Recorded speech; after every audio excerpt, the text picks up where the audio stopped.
তম প্রতিষ্ঠা বার্ষিকী উপলক্ষে রাজধানীর ইঞ্জিনিয়ার্স ইনস্টিটিউটে নানা কর্মসূচি আয়োজন করা হয়েছে। সেখান থেকে বিস্তারিত জানাতে আমাদের সঙ্গে যুক্ত হয়েছেন সিফাত শাহরিয়ার। সিফাত, অনুষ্ঠানে কি বলছেন কেন্দ্রীয় নেতারা, বিস্তারিত জানাবেন।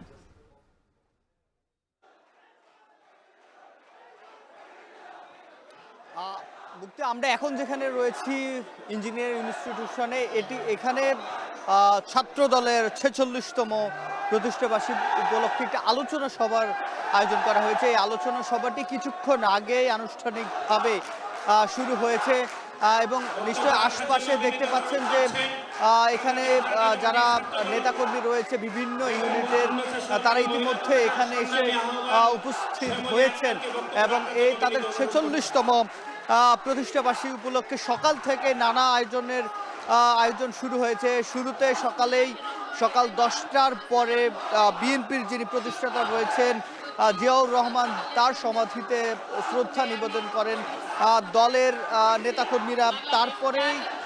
তারপরে আমরা যেটি দেখি 12টার পর থেকে তারা একটি রক্তদান কর্মসূচির আয়োজন করে এই ইঞ্জিনিয়ারিং ইনস্টিটিউশনের সামনেই।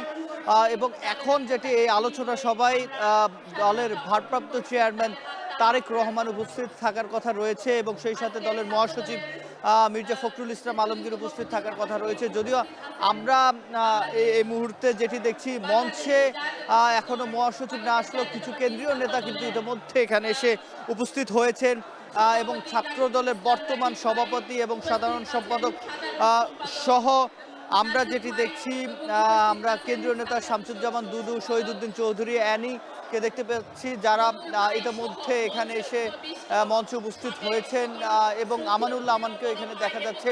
তারা যেটি বলছে যে বাংলাদেশের যে ছাত্ররা যে গণ অভ্যুত্থানের নেতৃত্ব দিয়েছে, পরবর্তী সময়ে বাংলাদেশের গণ অভ্যুত্থানের পরবর্তী সময়ে গণতন্ত্র পুনরুদ্ধারে যে কোনো সংকটে বাংলাদেশের ছাত্র রাজনীতি সঠিক পথে নেওয়ার জন্য ছাত্রদল কাজ করবে, এমনটি তারা বলছেন। এবং বিশেষ করে তারা বলছেন ছাত্র দলের পূর্ণাঙ্গ কমিটি সারা দেশে যে প্রকাশের যে বিষয়টি, সেটি কিছুদিনের মধ্যে সারা দেশে পূর্ণাঙ্গ কমিটি দেওয়া হবে। তো মুক্তি, এই ছিল আমার কাছে ঢাকার ইঞ্জিনিয়ারিং ইনস্টিটিউশন থেকে ছাত্র দলের 46তম প্রতিষ্ঠাবার্ষিকীর আলোচনা সভার সবশেষ।